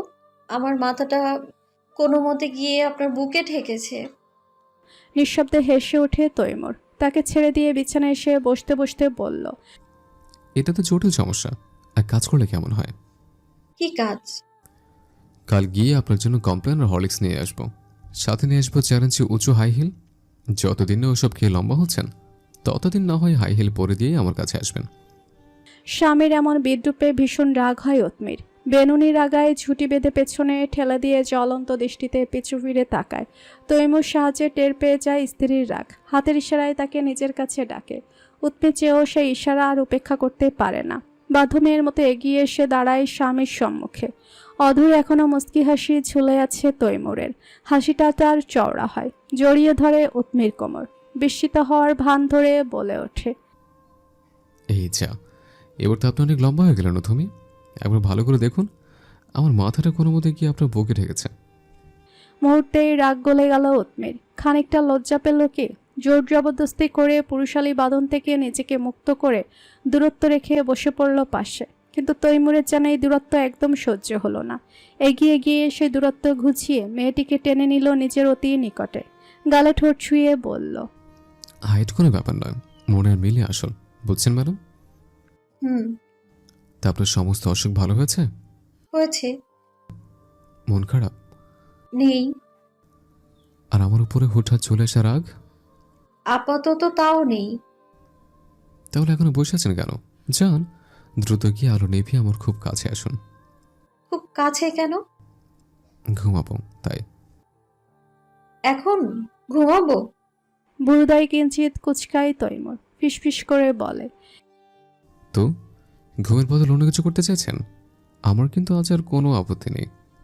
ইঙ্গিতপূর্ণ কথার অর্থদ্বার বুঝতেই শরীরের লোমকূপ জাগ্রত হয়ে গেল উৎমির। স্বামীর শক্ত বাহুতে কিল বসিয়ে লাইটের সুইচ বোর্ডের দিকে যেতে যেতে দাঁতে দাঁত চেপে বলল, অভদ্র লোক কোথাকার। শুরুতে ভেবেছিলাম একদম সাদাসিধে আনরোম্যান্টিক, কিন্তু এখন তো দেখছি ঠিকই আসল রূপ বেরিয়ে যাচ্ছে। শুরুতে ভুল কিছু ভাবেননি, আমি সত্যিই সাদাসিধে আনরোমান্টিক পুরুষ। একদম চুপ। তবুও থামল না তৈমুর, বলল, যতটুকু অভদ্র হয়েছে তা আপনার জন্য। বলেছি না চুপ করতে। আচ্ছা, করলাম। অসুস্থ বাবাকে নিয়ে বাড়ি ফিরতে ফিরতে বেশ রাত হলো উৎসের। সদর দরজা খুলে স্বামীর এমন বিমূঢ় অবস্থা দেখে মেয়ের চিন্তায় বুধ হয়ে এতবেলা অপেক্ষারত কেয়া বেগম যেন অবাক হলেন। উদ্বিগ্ন হয়ে প্রশ্ন ছুড়লেন, কি হয়েছে তোর বাবার? উত্তর দেয় না উৎস। রায়হান কবিরকে দুহাত দিয়ে ধরে একেবারে নিয়ে গেল শোবার ঘরে। কেয়া বেগমও ছেলের পিছু পিছু এলেন। শুয়ে দেওয়া স্বামীর মাথায় হাত রেখে পুনরায় শুধালেন, কি হয়েছে তোমার? বাড়ি থেকে তো সুস্থ মানুষ বের হলে, অথচ ফিরল অসুস্থ অবস্থায়। অজানা এক ঘোরে ডুবে আছেন রায়হান কবির। কোথাও কোনো হুঁশ নেই ওনার। দৃষ্টির অন্তরালে এখনো ভাসছে কন্যার ওই ভয়ঙ্কর রূপ। আপনা আপনি চোখ দিয়ে ওনার গড়িয়ে পড়ল অশ্রু, যা দৃষ্টি এড়ালো না স্ত্রী কেয়ার। উৎস ক্লান্ত কণ্ঠে মায়ের উদ্দেশ্যে বলল, বাবা বাবা অজ্ঞান হয়ে গেছিল মা। এখন তুমি আর কোনো প্রশ্ন করো না তো। তোমার সব প্রশ্নের উত্তর আমি কাল সকালে দেব। তার আগে বাবার পোশাক বদলে খাবার খাইয়ে দাও। ডাক্তার বলে দিয়েছেন খাবারের পর ঘুমের ওষুধ খাওয়াতে। বাবার এখন পর্যাপ্ত ঘুমের প্রয়োজন। কথাটা শুনে আঁতকে উঠলেন কিয়া বেগম। কিছুক্ষণ বরফের মতো শক্ত হয়ে ঠায় দাঁড়িয়ে রইলেন। তারপর কিছু একটা মনে পড়তেই বলে উঠলেন, আর ওষা কোথায়? ও সাথে করে নিয়ে এলি না কেন? বাবার অবস্থা দেখে মাকে আর সত্যটা জানালো না উৎস, শুধু উত্তরে বলল, ও অসুস্থ, তাই হাসপাতালে রেখে এসেছি। সব চিন্তা বাদ দিয়ে আজ রাতে শুধু বাবার খেয়াল রেখো। কাল সকালে না হয়ে ওষার কাছে নিয়ে যাবো তোমায়। ছেলের কথা মেনে নিয়ে মাথা নাড়ালেন কিয়া। উৎস বাবার ঘর থেকে চলে এলো নিজের ঘরে। জাগ্রত স্ত্রীকে বিছানায় আতশোয়া দেখে ললাটে তার ভাঁজ পড়ল। শার্টের বোতাম খুলতে খুলতে জিজ্ঞেস করল, ঘুমাওনি এখনো? তুমি আর বাবা বাইরে, কিভাবে ঘুমাই বলো তো? টনি কখন ঘুমিয়েছে? এশার আজানের পর। খেয়েছো? হ্যাঁ, তুমি ফ্রেশ হয়ে এসো, আমি খাবার বাড়ছি। তুমি ঘুমাও, এখন আর খেতে ইচ্ছে করছে না। কেন? আর উষা পেলে ওকে? কোথায় ও? প্রশ্নটি শুনে বিছানায় বসে পড়ল উৎস। মুখভঙ্গি তার বদলেছে। মেঝের দিকে তাকিয়ে বেশ কয়েকবার দীর্ঘশ্বাস ফেলে পুরো সত্যটাই জানিয়ে দিল স্ত্রীকে। এমন একটি সংবাদ শুনে যেন আঁতকে উঠল রিনিতা। অতি কষ্টে ঠোঁটের ফাঁক দিয়ে বেরিয়ে এলো শব্দ, কি বলছো? মাকে এখনো জানায়নি। বাবা ওকে দেখে জ্ঞান হারিয়েছে একবার। মা জানলে দেখলে কি হবে কে জানে। কি করব আমি? কিচ্ছু মাথায় আসছে না রুনি। কয়েকদিন পর ঈদ, কোরবানি দিতে হবে। ওদিকে উষা কতগুলো টাকা সোনার গয়না নিয়ে চলে গেল। বাবা অসুস্থ হয়ে পড়েছে। তোমার ডেলিভারির সময়ও ঘনিয়ে আসছে। আবার উষার এমন অবস্থা, মামলা লড়তে, চিকিৎসা করাতে কত অর্থ যাবে। যতই ওর ওপর আমার রাগ থাকুক, বড় ভাইয়ের দায়িত্ব তো আর এড়িয়ে যেতে পারে না। আমার নৈতিকতা, বিবেক আমায় বাধা দিচ্ছে। এখন আমি কি করব রিনি? কি করা উচিত? মাথা কাজ করছে না আমার। কিভাবে স্বামীর সমস্যার সমাধান দিবে বুঝে উঠতে পারে না রিনিতা। তবুও ভরসার হাত রাখে স্বামীর কাঁধে, আশ্বস্ত করে বলে, চিন্তা করো না, আল্লাহর উপর ভরসা রাখো, তিনি হয়তো আমাদের পরীক্ষা নিচ্ছেন। স্ত্রীর কথায় মনকে শক্ত করতে চেয়েও পারে না উৎস। ক্লান্ত দেহকানা এগিয়ে নিয়ে মাথাটা ঠেকায় স্ত্রীর কাঁধে। রিনিতা দীর্ঘশ্বাস ফেলে দুহাত দিয়ে আগলে নেয় তাকে। চুলের ভাঁজে আঙুল ডুবিয়ে রবের নিকট আকুল হয়ে মনে মনে প্রার্থনা করে। বশিরউদ্দিনের কন্যারা গতকাল দুপুরে ভোজন না সেরেই রেগে মেগে চলে গিয়েছে স্বামীর বাড়ি। বাড়ির সদস্যরা ছাড়াই অতিরিক্ত তেমন কেউই এখন আর নেই এ বাড়িতে। সকালের নাস্তা শেষে বাড়ির পুরুষেরা অন্দরমহলে এসে বিভিন্ন সলা পরামর্শ করছে। তার মধ্যেই সেখানে এসে উপস্থিত হলেন মঈনুদ্দিনের ডেকে আনা পরিচিত উকিল সাহেব। ওনার আগমনের কথা শাহানার কান পর্যন্ত পৌঁছাতেই তিনিও এসে উপস্থিত হলেন সেখানে। মাকে দেখতেই বসা থেকে উঠে দাঁড়ালো তুরাক। মায়ের বসার জন্য ছেড়ে দিল জায়গা। শাহানা সেখানে বসলেন, নীরবে তাকিয়ে রইলেন কাগজ নড়াচড়া করতে থাকা উকিলের হাতের দিকে। তিথি এসে হাস্যোজ্জ্বল মুখে দাঁড়ালো ঠিক মায়ের পেছনে। আজ যেন সে ভীষণ আনন্দিত, চোখে মুখে উপচে পড়ছে খুশি। মঈনুদ্দিন গতকাল রাতে মিস্টার আফজালকে জানিয়ে দিয়েছিলেন ঘটনার কিছু অংশ। আজ সামনাসামনি বসে বাকিটাও বুঝিয়ে বললেন। মিস্টার আফজাল তা চুপচাপ শুনলেন। শেষে মাথা নাড়িয়ে বুঝালেন যে তিনি বুঝেছেন। বশিরউদ্দিনের উদ্দেশ্যে জিজ্ঞেস করলেন, তা কার নামে লিখে দিতে চাইছেন? বশিরউদ্দিনের স্পষ্ট জবাব, আচ্ছা ঠিক আছে, এতে তেমন একটা ঝামেলা নেই। আমি দলিল বানিয়ে এনে তারপর না হয় আপনার স্বাক্ষর নিয়ে যাব, বাদ বাকি কাজ আমার। মঈনুদ্দিন বিপরীতে বললেন। নিজেদের মানুষ মনে করে একটু তাড়াতাড়ি কাজটা করে দিলে ভালো হতো আফজাল। সন্তুষ্ট হলেন মঈনুদ্দিন। এবার নীরবতা ভাঙলেন শাহানা। বললেন, দলিল যেহেতু হইব তাহলে অযথা আমার নামে কইরা লাভ কি?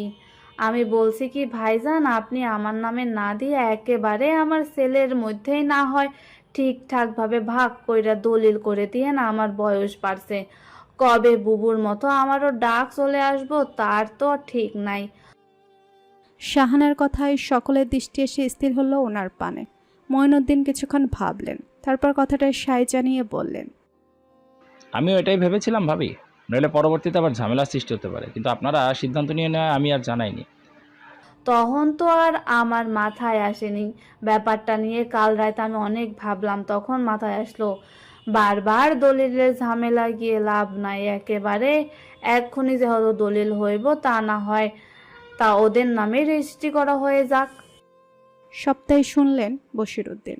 প্রত্যুত্তর করলেন, তুমি যেমনে কইবা হেমনেই তবে হোক, আমি শুধু এই বোঝা থেকে মুক্তি চাই।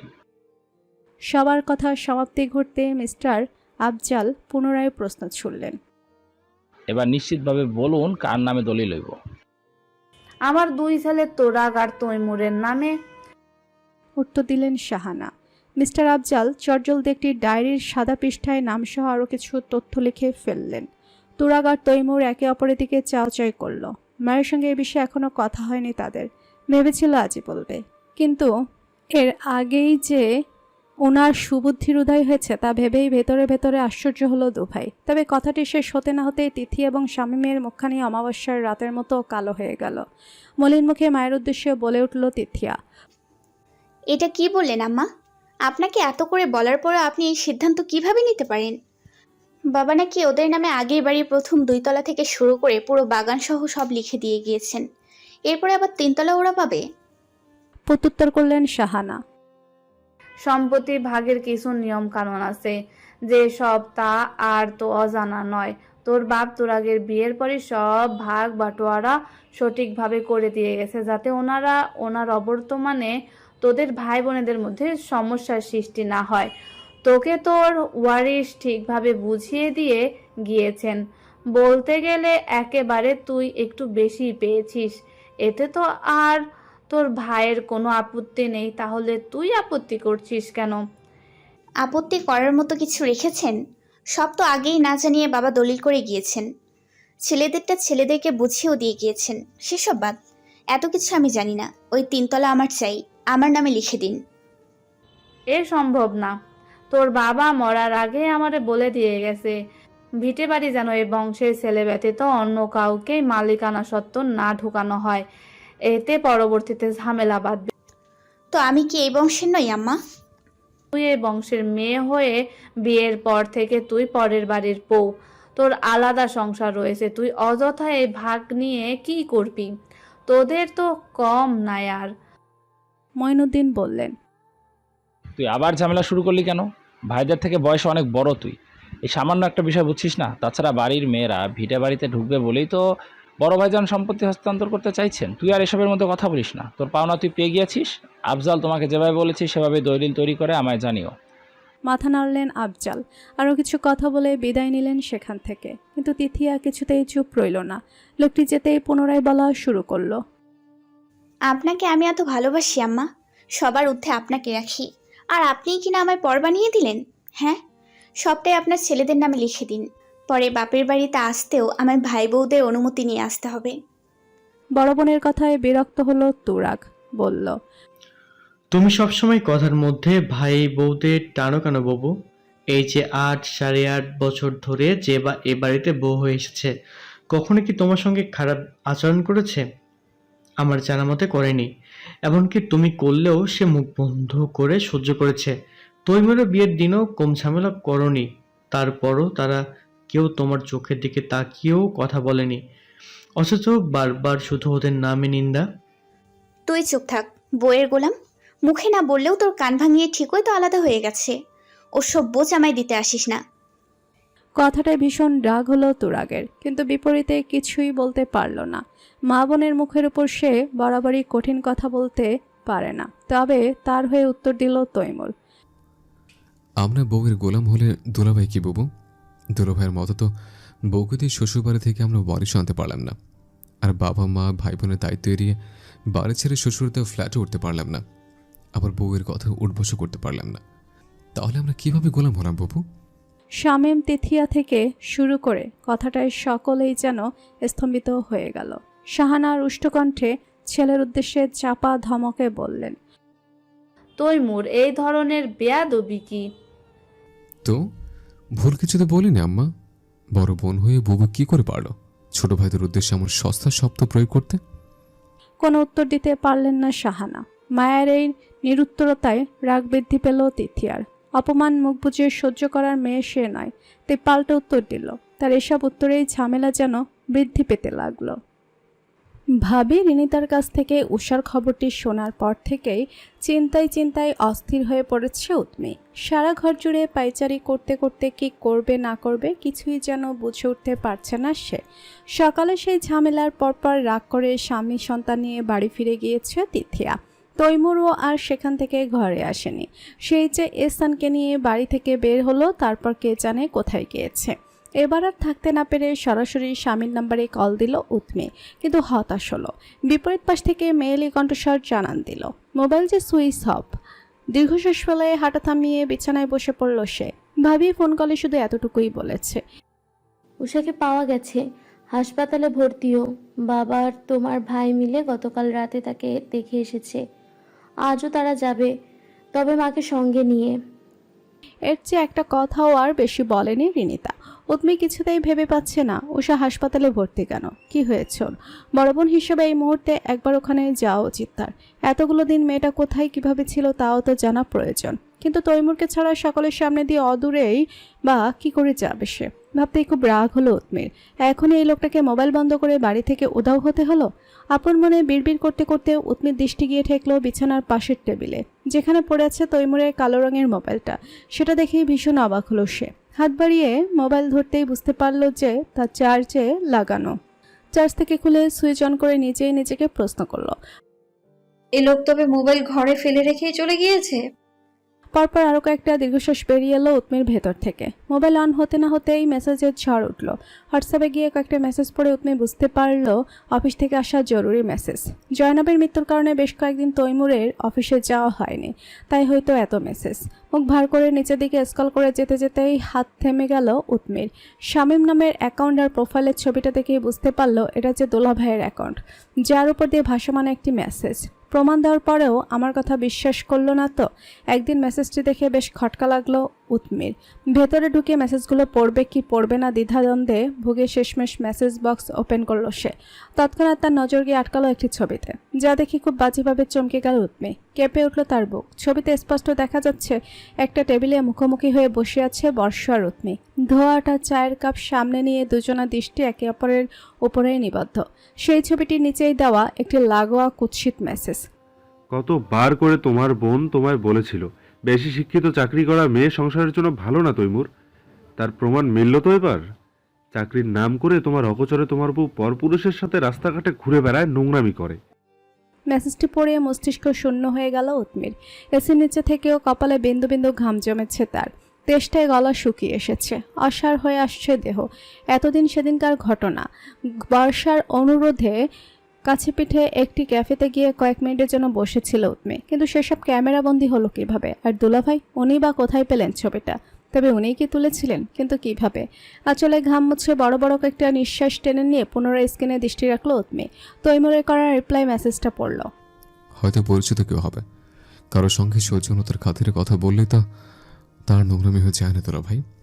দমল না শামীম, পাল্টা রিপ্লাই দিল, এসব আমাকে শেখাতে এসো না তৈমুর, বয়স তো আর কম হলো না। এসব অন্ধবিশ্বাস করা ছাড়ো। প্রমাণ দেওয়ার পরেও আমার কথা বিশ্বাস করলে না তো? একদিন ঠিকই এর জন্য তোমায় খুব পস্তাতে হবে। আমি নিজ চোখে ওদের নষ্টামি দেখেছি, লজ্জায় সবটা বলতেও পারছি না। তাই সাবধান করে দিচ্ছি, সময় থাকতে এসবের ব্যবস্থা নাও। মেসেজটি দেখলেও বিপরীতে কোনো রিপ্লাই তৈমুরের থেকে আর যায়নি। তবে কি তৈমুরের মনেও তাকে নিয়ে সন্দেহ জন্মেছে? সে কি জেনে গিয়েছে তার আর বর্ষের অতীতের সম্পর্কের কথা? না, তা কি করে হয়? যদি জানতো তাহলে এই এক সপ্তাহ ধরে সবসময়কার মতোই এত সুন্দর ব্যবহার আদৌ কি করতে পারত? ভবিষ্যৎ নিয়ে শঙ্কিত হল উৎমির মন। অন্য পুরুষের সঙ্গে স্ত্রীর ছবির সাথে এমন কুৎসিত মন্তব্য শোনার পরেও কিনা তৈমুর তাকে কোনোরূপ প্রশ্ন করল না, জবাব চাইল না। ভাবতেই ভয়ের চোটে আত্মা কেঁপে ওঠে উৎমির। তার সাথে হঠাৎ করেই মস্তিষ্কে উধাও হয় নতুন আরেকটি বার্তা।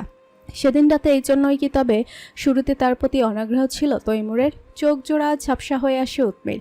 তৈমুর তাকে ভুল বুঝুক সে চায় না, স্বামীর চোখে খারাপ হতেও চায় না। অতীত করা ভুল বর্তমান ভবিষ্যতে প্রভাব ফেলুক সেটাও সে চায় না। বিয়ের পর থেকে প্রবল ব্যক্তিত্বের অধিকারী তৈমুর নামক পুরুষটির উপর প্রতি পদে পদে সে দুর্বল। সেদিন রাতের পর থেকে তৈমুরকে যে সে ভালোবাসে তাও তার অজানা নয়। মোবাইলটা আগের জায়গায় রেখে দিয়ে নিজ হাতের আঁচলে মুখ ঢাকলো উৎমি। বিভিন্ন সংখ্যায় মস্তিষ্ক তার শূন্য হয়ে পড়েছে, মাথা কাজ করছে না। ইচ্ছা করছে চিৎকার করে বলতে, সবসময় আমার সঙ্গেই কেন এমনটাই হয়? বর্ষ আমার ভুল অতীত। বিয়ের অনেক আগেই তাকে আমি মন থেকে দূর করেছি, তারপরে কারণ এটা আমার বর্তমানে প্রভাব ফেলছে। কিন্তু তা আর বলতে পারে না সে, গলায় সেই আটকে যায় বাক্যগুলো। উৎমির মনে পড়ে কলেজে পড়াকালীন সময়ে বাবার বন্ধুর মেয়ে রুনা আপুর বিয়ে হয়েছিল, তার থেকেও বয়সে দ্বিগুণ একজন বয়স্ক লোকের সাথে। কিন্তু বিয়ের দুদিন পেরোতে না পেরোতেই সংসারটা তার ভেঙে গিয়েছিল। বিয়ের আগে কারোর সাথে কোনো সম্পর্ক ছিল কিনা স্বামীর করা এমন প্রশ্নে অতি আহ্লাদি হয়ে স্বামীকে সবটা জানিয়ে দিয়েছিল কিশোরী রুনা আপু, যার কারণে স্বামী তাকে তালাক দেয়। কারণ হিসেবে বলে মেয়ের চরিত্র ভালো না। বিয়ের আগেই যে মেয়ে পরপুরুষের সাথে নোংরা সম্পর্কে জড়াতে পারে তাকে নিয়ে আমার পক্ষে সারা জীবন একসঙ্গে থাকা সম্ভব নয়। রুনা আপুর বাবা কতভাবেই না বোঝাতে চাইলেন মেয়ে জামাইকে, কিন্তু লোকটা কিছুই শুনল না। রুনা আপুকে ডিভোর্স দিয়ে তার 15 দিনের মাথায় নতুন করে আবারও বিয়ে করলেন। ঘটনাটির কথা মাথায় আসতেই ধীরে ধীরে ভয় বৃদ্ধি পেতে লাগলো উৎমির। মনে মনে আওড়ালো, আমার সাথেও কি তবে এমনটাই হবে? তৈমুর সাহেবও কি আমার ছেড়ে দেবেন? এমনটা হলে আমি বাঁচবো কি করে? যত যাই ভাবছে ততই যেন ভয় বাড়ছে তার। কি ব্যাপার, আমার বউ আজ এই অসময়ে ধ্যানে বসতেছে? এটা তো ভালো লক্ষণ নয়। পরিচিত পুরুষালী থেকে নিঃসৃত বাক্যগুলো শ্রবণালী পর্যন্ত পৌঁছাতেই আটকে উঠল উৎমি। মুখ থেকে হাত সরিয়ে বসে থাকা উঠে দাঁড়ালো। তৈমুর সেদিকে তেমন একটা খেয়াল করলো না। সোজা এগিয়ে এসে নিজের মোবাইলটা হাতে নিয়ে ভুরু কুচকালো, বলল, মোবাইলটা বন্ধ ছিল, খুলে গেল কিভাবে? শুকনো ঢোক গেল উৎমি। মনের অজান্তেই হাত দুটো তার কাঁপছে, ঘেমে নিয়ে শরীর ভিজে গিয়েছে। কম্পিত কণ্ঠে বলল, আমি খুলেছি। আসলে কল দিয়েছিলাম আপনাকে, কিন্তু ধরেনি। পরে দেখি মোবাইল বন্ধ, এখানে চার্জ দেয়া। রাতে চার্জ দিতে ভুলে গিয়েছিলাম।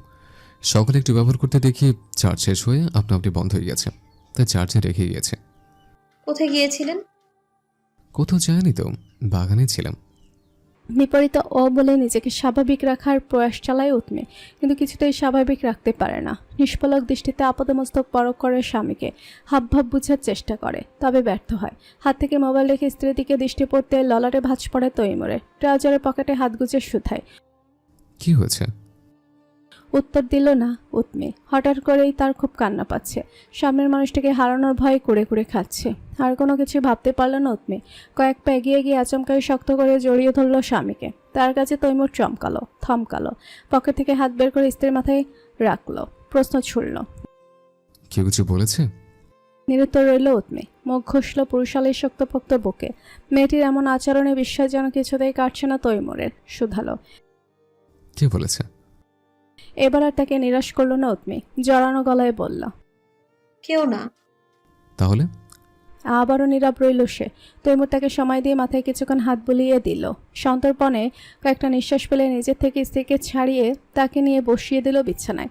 তারপর নিচে হাঁটু গেড়ে বসলো মেঝেতে। মেয়েলি নরম হাত দুটো নিজের হাতের মুঠোয় পুড়ে কোমল স্বরে বলল, সমস্যা কি? না বলে বুঝবো কি করে? মুখ তুলে ঝাপসা ভেজা চোখে তাকালো উৎমি। স্ত্রীর চোখে পানি দেখে অবাক হয় তৈমুর। ঘরের দরজা খোলা, যখন তখন যে কেউ চলে আসতে পারে। তাই মেঝে থেকে উঠে গিয়ে দরজা আটকে দিয়ে এলো সে। বিছানায় স্ত্রীর পাশ ঘেঁষে বসে পড়ল। উৎমিকে নিজের দিকে ঘুরালো, ডান হাতটা ফর্সা গালে ঠেকিয়ে প্রশ্ন ছুড়ল, কি হয়েছে আমি বলুন। মিষ্টি কথায় নিজেকে আর ধরে রাখতে পারে না উৎমি। নিজের শক্ত কলস ছেড়ে পূর্বের মতো স্বামীর বুকে ঝাঁপিয়ে পড়ে শব্দ করে কেঁদে উঠল সে। এই মুহূর্তে কী করা উচিত বুঝতে পারল না তৈমুর। এই উৎমিকে সে চেনে না। শেষ এমনভাবে মেয়েটিকে সে কাঁদতে দেখেছিল বিয়ের দিন। বাবাকে জড়িয়ে ধরে কি কান্না তার। এরপর যত রূপ দেখেছে সবই কঠিন রমণীর। সেই মেয়ে আজ কাঁদছে, কিন্তু কেন? চুপ থাকে সে। নীরবে উৎমির দুই বাহু ধরে তাকে সোজা করে বসিয়ে তার চোখের পানি মুছিয়ে দেয় তৈমুর। কয়েক সেকেন্ড তার মুখশ্রীতে চোখ বুলিয়ে আচমকায় ঠোঁট জোড়া নিয়ে নেয় স্বীয় ঠোঁটের দখলে। স্বামীর এহনো কাণ্ডে ক্রন্দনত অবস্থাতেই কেঁপে ওঠে উৎমি। মিনিট দুয়েকের মধ্যেই থেমে যায় তার কান্না। নিজের কাজ শেষ হতেই ঠোঁট ছেড়ে গালায় চুম্বন বসিয়ে দিল তৈমুর। ফিসফিসিয়ে বলে উঠল, কান্নাকাটি আমার পছন্দ নয়। থমকে গেল উৎমি। হঠাৎ করেই তার মনে হলো তৈমুর তাকে ভুল বুঝতে পারে না, কখনোই না। তাই এমন একটি সময় এসে সে কঠিন একটা সিদ্ধান্ত নিল। অতীতের সব কথা সে তৈমুরকে জানিয়ে দিবে। এরপর যা হওয়ার হোক। সম্পর্কে ধোঁয়াশা, সন্দেহ রাখা উচিত নয়। যা হবে তা আয়নার মতো স্পষ্ট হবে। তাই আর বিলম্ব না করে নাক টেনে মিনমিনে স্বরে বলল, বিশ্বাস করুন তৈমুর সাহেব, আপনি ব্যতীত আমার জীবনে আর কেউ নেই। আমি সত্যি ঠকাইনি আপনাকে। বোকা বনে গেল তৈমুর। কথাটির অর্থদ্বার বুঝতে পারল না সঠিক। উৎমি ফের বলল, বর্ষের সাথেও এখন আর কিছুই নেই আমার। বর্ষ? আমার প্রাক্তন। প্রাক্তন? সেই ভার্সিটি লাইফে তার সাথে সম্পর্কে জড়িয়েছিলাম। এক সময় যে সম্পর্কের সমাপ্তি ঘটেছিল ওখানেই। বিভিন্ন সময় তার খারাপ প্রস্তাবে রাজি না হওয়ায় আমার সাথে চিট করেছে ও। মাঝপথে সমস্ত সম্পর্ক শেষ করে দেয়। এরপর থেকে ওর সাথে সব যোগাযোগই বন্ধ ছিল আমার। সাক্ষাতের সাথে সাথে মন থেকে অনেক আগেই মুছে গিয়েছিল ওর সমস্ত স্মৃতি। কিন্তু সেদিন কলেজ শেষে রিক্সার জন্য অপেক্ষা করছিলাম রাস্তায়। হঠাৎ করেই ওর সঙ্গে দেখা। ওই সময় সে নিজ থেকে কথা বলতে এসেছিল আমার সাথে। আমি অনেকবার তাকে এড়িয়ে যেতে চাইলেও বর্ষ যেন কোনোভাবে ছাড়ার পাত্র নয়। বারবার তার কথা শোনার জন্য অনুরোধ করছিল আমায়। তাই শেষ পর্যন্ত বাধ্য হয়ে আমি আর না করতে পারিনি। তার কথাতেই পাশে একটা ক্যাফেতে গিয়ে বসি। এর বেশি কিছু আমাদের মধ্যে হয়নি। আপনি ফোন দেওয়ার পরপরই আমি সেখান থেকে সোজা বাবা বাড়ি চলে গিয়েছিলাম। কিন্তু এই সামান্য ব্যাপার যে এত বড় আকার ধারণ করবে আমি তা কোশ্মিন কালেও ভাবতে পারিনি। দুলাভাই কোত্থেকে ওই ছবিটা পেলেন আমি সেটাও জানি না। কিন্তু ছবিটা সত্য হলেও ওনার বলা ওসব নোংরা মন্তব্য ভিত্তিহীন। আপনি নিজেই তো রোজামায় কলেজ পর্যন্ত পৌঁছে দিয়ে আসেন। আবার কলেজ শেষে গেট থেকে বের হতেই তো আশফাক ভাই গাড়ি নিয়ে সেখানে উপস্থিত হয়ে যান। তারপরেও আমি কিভাবে পথে ঘাটে নোংরামো করবো বলুন তো? শেষটুকু বলতে গিয়ে যেন দম বন্ধ হয়ে এলো উৎমির। নীরবে এতক্ষণ ধরে স্ত্রীর বলা কথাগুলো শুনল তৈমুর। এবার পুরো বিষয়টি তার কাছে পরিষ্কার হয়েছে। সামনে চলে আসা ছোট ছোট চুলগুলো উৎমির কানের পেছনে গুজে দিয়ে স্বাভাবিক কণ্ঠে বলল, জানি আমি। চমকায় উৎমি, মুখ তুলে তাকায় স্বামীর পানে। আশ্চর্যজনিত কণ্ঠে শুধায়, কি জানতেন? এই যে আমার বউ অনুচিত কোনো কাজ করতে পারে না। আর বর্ষের কথা শুনে আপনার খারাপ লাগেনি? ছবিটা দেখে আপনার সন্দেহ হয়নি? সন্দেহ হয়নি, তবে খারাপ লেগেছিল। পরপুরুষের থেকে নিজের স্ত্রীর নামে কোনো জীবনে মন্তব্য শুনে চরম অপমানিত হয়েছিলাম। আমার আগেও আমার ব্যক্তিগত নারীর জীবন অন্য কেউ ছিল, যাকে সে নিজ থেকে ভালোবেসেছিল, যার নামে জীবনের সমস্ত অনুভূতি অর্পণ করেছিল। এসব জানার পরেও কি স্বাভাবিক থাকতে পারে? আমার জায়গা আপনি হলে কি করতেন? মেনে নিতে পারতেন?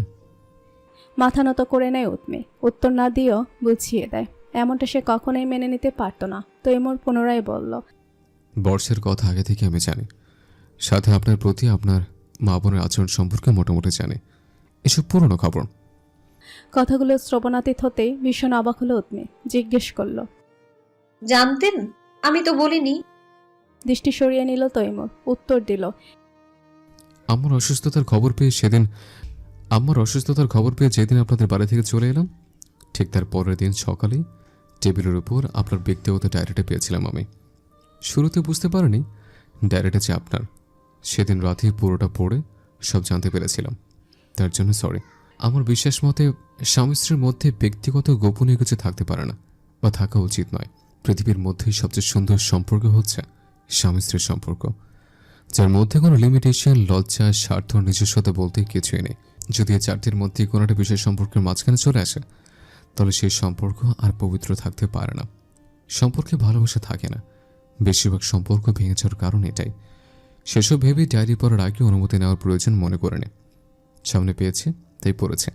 তবে সেসব নিয়ে এখন আর আমার ভেতর কোনো আফসোস বা খারাপ লাগে নেই। নেই? সত্যিই নেই? কখনো আমার প্রতি বিরক্তি কাজ করেনি, রাগ হয়নি? না, বিয়ের আগে যখন অতীত সম্পর্কে জিজ্ঞেস করেনি, তাহলে বিয়ের পর সে অতীত জানার পর খারাপ লাগা বসে রেখে কী লাভ? মন নেয়াদে হইতে শুধু হয়েছে, এর বেশি কিছু তার নয়। তাছাড়া বিয়ের পর কখনো আপনার সাথে আমি খারাপ আচরণ করেছি, রাগ দেখিয়েছি? সারাদিন অফিসের কাজ করে রাত বেরোতে বাড়ি ফিরে আপনাকে নিয়ে মা বোনের কোনো অসংখ্য অভিযোগ শোনার পরেও কখনো আপনার কাছে এসব নিয়ে কোনো কৈফিয়ত চেয়েছে? যত রাগ বিরক্তি সব আপনি দেখিয়েছেন আমার উপর, আমার পরিবারের উপর। একটু থামে তৈমুর, কয়েক সেকেন্ড নীরব থেকে পুনরায় বলা শুরু করে। একটা মানুষের উপর তখনই রাগ অভিযোগ করা যায় যখন কিনা সে মানুষটার মনে নিজের জন্য ভালোবাসা উপলব্ধি করতে পারা যায়। কিন্তু কেন যেন এতদিনেও আমি তা উপলব্ধি করতে পারিনি। শুরু থেকে আমি চেয়েছিলাম আমাদের সম্পর্ক আগে মানসিকভাবে সুন্দর হোক, একে অপরের প্রতি বিশ্বাস বাড়ুক। শারীরিক চাহিদা তো যখন তখনই পূরণ করা যাবে। অতীত সম্পর্কে জানার পর সে সময়টা আরও বাড়িয়ে দিয়েছিলাম, অথচ আমি চাইলে আপনার সাথে কত কিছু করতে পারতাম। তার বিপরীতে আপনি কিন্তু আমায় বাধা দিতে পারতেন না। তুমি বাধ্য মেয়ের মতো আমার কথাগুলো শুনতে বাধ্য হতেন।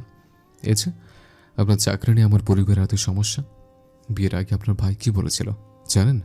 বিয়ের পর অদমির অভিভাবক তুমি। তোমার বউকে তুমি চাকরি করতে দেবে কি দেবে না সেটা একান্তই তোমার ব্যাপার।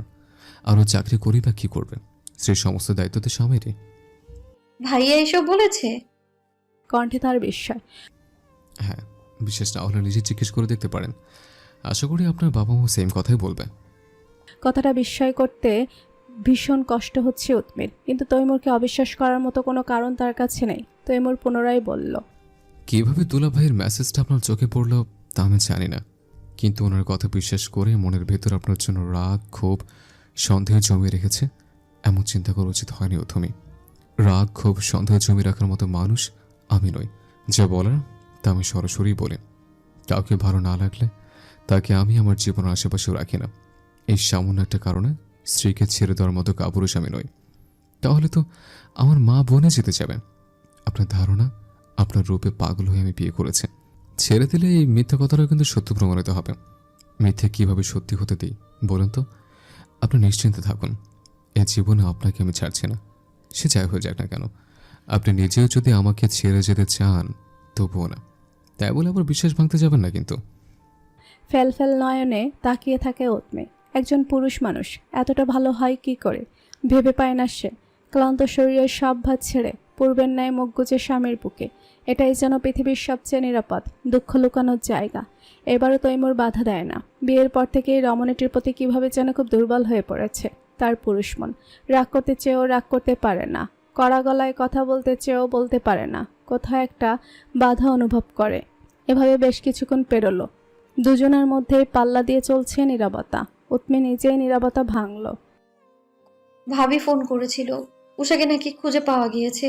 খুব অসুস্থ হয়ে হসপিটালে ভর্তিও। নিয়ে যাবেন আমায়? হসপিটালের ঠিকানা আছে আমার কাছে।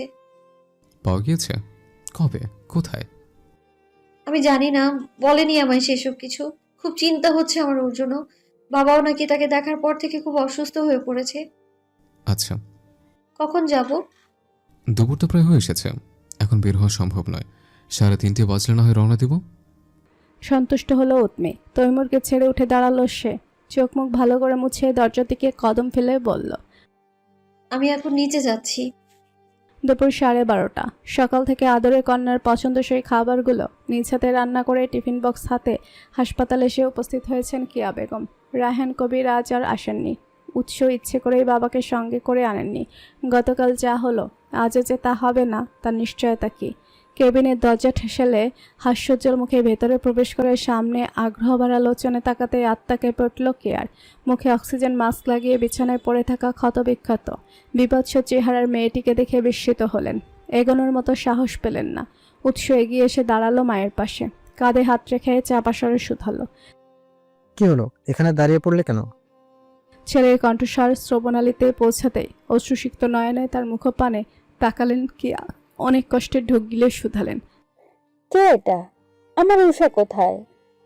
দীর্ঘশ্বাস ফেলল উৎস। ঘুমান্ত বোনের পানে তাকে উত্তর দিল, এটাই উষা। নিজের চোখে বিশ্বাস করতে ভীষণ কষ্ট হচ্ছে কেয়া বেগমের। সে অবিশ্বাস থেকেই হয়তো পুত্রের কাছে ভিন্ন কোনো উত্তর আশা করেছিলেন, কিন্তু ওনার সে আশা ভেঙে চূর্ণ বিচূর্ণ হয়ে চোখের দেখাটাই সত্য প্রমাণিত হলো। মেয়েটির মলিন মুখশ্রীতে এক দৃষ্টিতে কিছুক্ষণ তাকিয়ে থেকে এক পা করে এগিয়ে গেলেন কেয়া বেগম। পরম মমতায় আঘাতপ্রাপ্ত কপালে হাত রেখে ডুকরে কেঁদে উঠলেন। ক্রন্দনরত চাপা স্বরে প্রস্তুত ছুড়লেন, আমার এত সুন্দর মেয়েটার একই হাল, কিভাবে হলো, কি করলো এমন? মায়ের প্রশ্নের কি উত্তর দিবে বুঝে উঠতে পারেন না উৎস। তখনই নার্স এসে উপস্থিত হলো সেখানে। এগিয়ে গিয়ে স্যালাইনের পাওয়ার একটু কমালো, গম্ভীর কণ্ঠে বলল, ইনভেস্টিগেশনের জন্য পুলিশ এসেছিল। পেশেন্টের জিজ্ঞাসাবাদ শেষে কিছুক্ষণ আগে চলে গেলেন। তারপর থেকে ওনার অবস্থা ক্রমশ খারাপ হওয়ায় ডক্টরের কথায় ঘুমের ইনজেকশন দেওয়া হয়েছে। এখন চাইলেও আপনারা ওনার সঙ্গে কথা বলতে পারবেন না। সব বলে দিয়েছে উষা? সেসব জানি না। ভেতরে পুলিশ থাকাকালীন আমাদের ভেতরে থাকার অনুমতি ছিল না, বিধায় আমরা বাইরে ছিলাম। বলেই কেবিন থেকে বেরিয়ে গেলেন নার্স মেয়েটি।